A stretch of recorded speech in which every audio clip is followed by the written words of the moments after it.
Hello বন্ধুরা, আজকে সন্ধ্যায় ভাবলাম একটু সাবুর পোলাও করব। তার জন্য সাবু সকালে ভিজিয়ে রেখেছিলাম। সেই ভেজানো সাবুটাকে ভালো করে ধুয়ে জল ঝরিয়ে রেখে দিয়েছিলাম। এর মধ্যে দিয়েছিলাম আলু, গাজর কুচি, কাঁচা মরিচ, মটরশুঁটি, ক্যাপসিকাম। এতে কোনো গুঁড়ো লঙ্কা বা গুঁড়ো হলুদ দেব না। এই সবগুলো একসঙ্গে করে ভালো করে ভেজে নেব। পরিমাণ মতো লবণ দিয়েছিলাম, দিয়ে ভালো করে নেড়ে চেড়ে ভেজে নিয়ে এর উপরেই সাবুটাকে ঢেলে দেবো।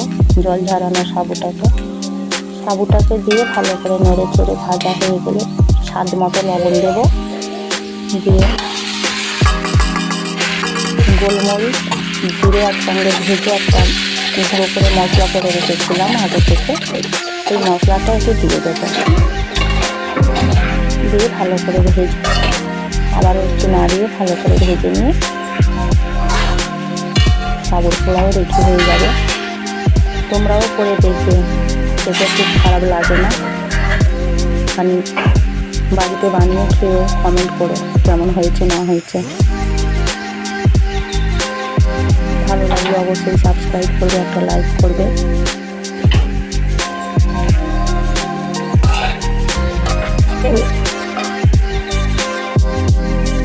সাবুর পোলাও রেডি।